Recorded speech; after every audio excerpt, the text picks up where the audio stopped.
তাহলে আজকের এই ভিডিওটি শুরু থেকে শেষ পর্যন্ত দেখো।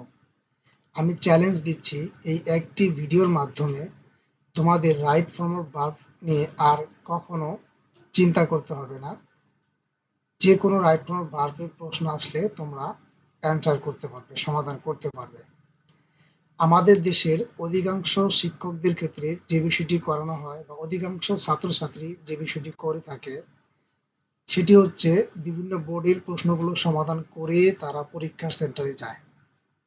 একটা বিষয় এখানে মনে রাখবে যে অবশ্যই তোমাদের কখনো কোনো বোর্ডের প্রশ্ন কমন থাকে না।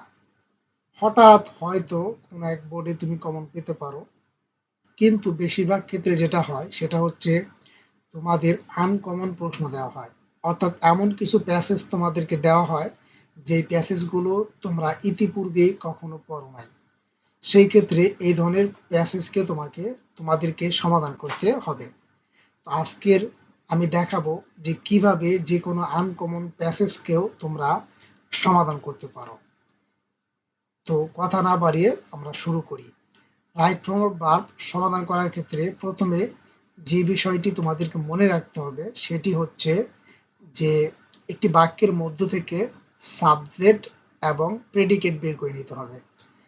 তারপর যে কাজটি করতে হবে, আমি আবার বলছি, যে কাজটি করতে হবে প্রথমে বাক্যের মধ্য থেকে সাবজেক্ট এবং প্রেডিকেট বের করে নিতে হবে। আমি আবারও বলছি, প্রথমে সাবজেক্ট তারপর প্রেডিকেট বের করে নিতে হবে। প্রয়োজনে এটি তুমি নোট করে নাও। দ্বিতীয় ধাপে যে কাজটি করতে হবে যে ওই বাক্যের সাবজেক্ট প্রেডিকেট তুমি কিভাবে চিনবে সেটা বলে দিচ্ছি। সেটি হচ্ছে ভার্বের যে আগের অংশটি সেটা হচ্ছে সাবজেক্ট অংশ, আর ভার্ব থেকে শুরু করে পরের যে অংশটি সেটা হচ্ছে প্রেডিকেট অংশ। এটা মনে রাখবে।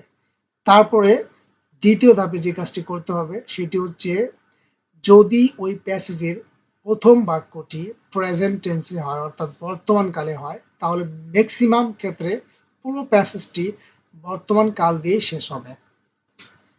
আরেকটি বিষয় তোমাদেরকে মনে রাখতে হবে সেটি হচ্ছে সাবজেক্ট যদি এক বচন হয় তাহলে ভার্ব এক বচন হবে, সাবজেক্ট যদি বহু বচন হয় তাহলে ভার্ব বহু বচন হবে। শূন্যস্থান আছে এবং সেখানে একটি ভার্ব বসাতে হবে, সেই ক্ষেত্রে আমরা অন্য নিয়ম ফলো করব। কিন্তু যদি দেখি যে মেন ভার্বের জায়গায় শূন্যস্থান নেই, অন্য জায়গায় অর্থাৎ প্রেডিকেটের ঘরে শূন্যস্থান আছে এবং সেখানে ভার্ব দেওয়া রয়েছে, তাহলে সেই ক্ষেত্রে আমরা সেই জায়গায় দুটি বিষয় বসাতে পারি। একটি হচ্ছে প্রেজেন্ট পার্টিসিপল বসাতে পারি, আরেকটি হচ্ছে পাস্ট পার্টিসিপল বসাতে পারি। অর্থাৎ আইএনজি যুক্ত ভার্ব বসাতে পারি অথবা পাস্ট পার্টিসিপল বসাতে পারি। এই বিষয়টি মনে রাখবে। তো চলো আমরা এই প্যাসেজটি সমাধান করে দেখি এবং এই প্যাসেজটির মাধ্যমে তোমরা যে কোনো রাইট ফর্ম অফ ভার্ব সমাধান করতে পারবে ইনশাল্লাহ। এখানে দেখো রোড মিস হ্যাভ, অর্থাৎ এই রোড মিস হ্যাভ হচ্ছে এখানে সাবজেক্ট। তারপর বলা হচ্ছে হ্যাপেন। এখন দেখো বলছে in our country almost every day তার মানে এই প্রতিদিন। তো এই বাক্যটিতে আমরা ফলো করবো, এখানে বোঝাই যাচ্ছে এই বাক্যটি একটা বর্তমানকালে একটি বাক্য। যেহেতু বর্তমানকালে একটি বাক্য সেই ক্ষেত্রে আমরা দেখি যে রোড মিস হ্যাভ, এই যে সাবজেক্টটি রয়েছে এটি একটি আনকাউন্টেবল নাউন এবং এটাকে গণনা করা যায় না, বা সেই ক্ষেত্রে আমরা পরে অর্থাৎ এটা তো সিঙ্গুলার এক বচন যুক্ত একটা সাবজেক্ট, সেই ক্ষেত্রে আমরা পরের ভাবটি এক বচনে করব।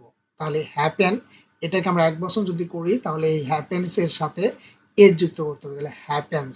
তাহলে এখানে অ্যান্সার হবে happens in our country. The road mishap happens in our country almost every day. তো আমরা এটা অ্যান্সারটা করি তাহলে হবে এখানে অ্যান্সার হবে happens। তারপর আমরা দেখি পরের অংশটি। এখানে বলা হচ্ছে যে রিসেন্টলি সম্প্রতি। তো দেখো রিসেন্টলি এটা একটা অ্যাডভার্ব, এইটুকুর আমাদের কোনো দরকার নেই, প্রয়োজন নেই। তারপর বলছে ইট, ইট হচ্ছে এখানে সাবজেক্ট।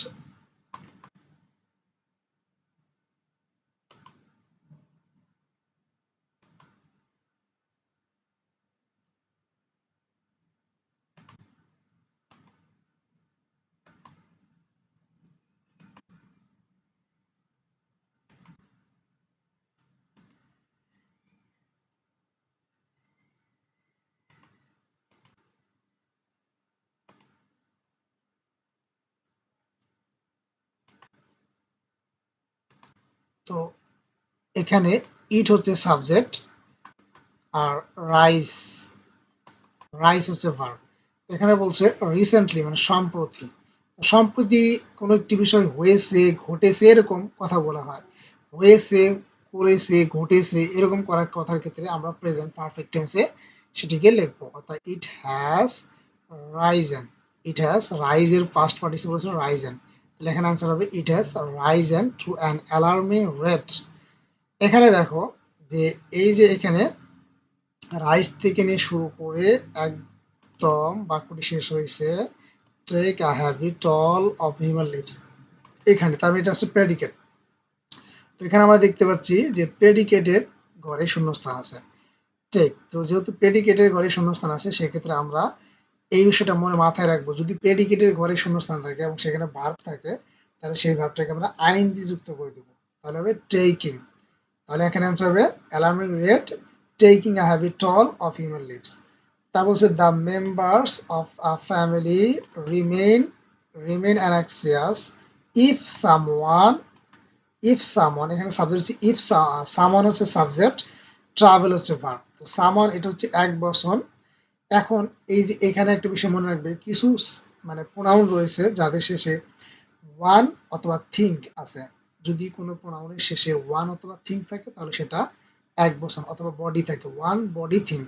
অর্থাৎ যেমন somebody, everybody, nobody, someone, everyone এরকম ওয়ান যুক্ত শব্দ যদি থাকে, যেমন সামথিং, এভরিথিং, তো সেই ক্ষেত্রে এগুলো হচ্ছে এক বচন। সেক্ষেত্রে তারপরে ভার্বটিও এক বচন হবে। তাহলে হবে সামওয়ান ট্রাভেলস, এস হবে in a bus. In most cases reckless driving.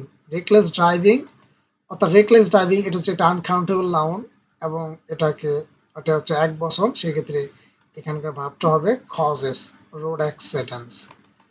অবশ্যই আরেকটা বিষয় ফলো করবে যে বাক্যটি আবার প্যাসিভ ভয়েসে আছে কিনা। প্যাসিভ ভয়েসে থাকলে সেটা কিন্তু অন্যভাবে হবে। The drivers are in the habit of, of হচ্ছে একটা প্রেপোজিশন, তাছাড়াও এখানে আর হচ্ছে একটা ভার্ব, মেন ভার্ব, আর পরে আর থেকে শুরু করে এই পরের যে অংশটি সেটা হচ্ছে প্রেডিকেট। আর প্রেডিকেটের পরে শূন্যস্থান থাকলে কি হবে বলছিলাম, আইএনজি যুক্ত করতে হবে। আরেকটি এখানে যদিও নিয়ম আছে, সেটা হচ্ছে প্রেপোজিশনের পরে শূন্যস্থান থাকলে সেখানে আইন যুক্ত করতে হবে, অফ, অফের পরে ভায়োলেট। তাছাড়াও এখানে প্রেডিকেটের ঘর, তাহলে আমরা কি করবো, ভায়োলেট, ভায়োলেটিং ট্রাফিক রুলস। তারপর রোড অ্যাক্সিডেন্টস ক্যান রিডিউস। এখানে দেখো ক্যান রিডিউস, এই রোড অ্যাক্সিডেন্ট ক্যান রিডিউস। আর রোড অ্যাক্সিডেন্ট কি কোনো কাজ করতে পারে? পারে না। যেহেতু রোড অ্যাক্সিডেন্ট কোনো কাজ করতে পারে না তার বাক্যটি প্যাসিভ ভয়েস হবে। তাহলে অ্যান্সার হবে can be reduced. Reduced, can be reduced অর্থাৎ রোড অ্যাক্সিডেন্টকেই কমানো যেতে পারে। রোড অ্যাক্সিডেন্ট কমাতে পারে না, বরং রোড অ্যাক্সিডেন্টকেই কমানো যেতে পারে, এই জন্য হবে can be reduced. If the drivers drive their vehicles carefully, people should be conscious in this respect. While এখানে দেখো এটা বাক্যের একটা ঝুলন্ত অংশ, এটা কোনো মূল বাক্য না। যেহেতু এটি মূল কোনো বাক্য না, তাছাড়া এখানে সাবজেক্ট হচ্ছে দেই। আর যেহেতু এখানে কোনো মেন ভার্ব নেই, তার মানে এখানে কোনো সাবজেক্ট নেই, তাহলে হবে যেহেতু ঝুলন্ত বাক্য, তাহলে এখানে হবে একটা আইনযুক্ত ভার্ব বসবে। অর্থাৎ while crossing the road they should be careful, some people travel। এখানে ধরো ট্রাভেল হচ্ছে ভার্ব, আমি এখানে মার্ক করে রেখেছি ট্রাভেল হচ্ছে ভার্ব। সাম পিপল ট্রাভেল, কিছু মানুষ কি করে ট্রাভেল। যেহেতু এটা ভার্ব তাহলে এখানে ট্রাভেল থেকে শুরু করে পরের যে অংশটি সেটা হচ্ছে প্রেডিকেট অংশ। আর প্রেডিকেট অংশে আমি অবশ্যই বলেছি যে আইএনজি যুক্ত করতে হবে। তাহলে climbing on the roof of the buses and trains. Traffic rules maintain. আচ্ছা, ট্রাফিক রুলস কি মেনটেন করতে পারে? না, মেনটেন করে। ট্রাফিক রুলসকেই মানা মানে বজায় রাখা বা মেনটেন করা। যেহেতু এটা ট্রাফিক রুলসকেই মেনটেন করা হয় তাহলে সেক্ষেত্রে হবে traffic rules should be maintained, অর্থাৎ ট্রাফিক রুলকে মান্য করা উচিত। Traffic rules should be maintained strictly with a view to controlling road accident. এইভাবে দেখো তোমরা এই রাইট ফর্ম ভার্ব এর প্রশ্নগুলো সমাধান করার ক্ষেত্রে এই বিষয়গুলো মাথায় রেখে যদি তুমি প্রশ্ন সমাধান করো তাহলে কোনো প্রকার বাংলা মিনিং না জানলেও তোমরা এই প্রশ্নগুলো অ্যান্সার করতে পারবে। এরকম আরো ভিডিও পেতে আমার ফেসবুক পেজ এবং ইউটিউব চ্যানেলটি সাবস্ক্রাইব করে রাখো এবং ফেসবুক পেজটিতে লাইক দিয়ে রাখো। আশা করি আজকের এই ক্লাসটি তোমাদের কাছে অনেক ভালো লেগেছে। তোমরা যদি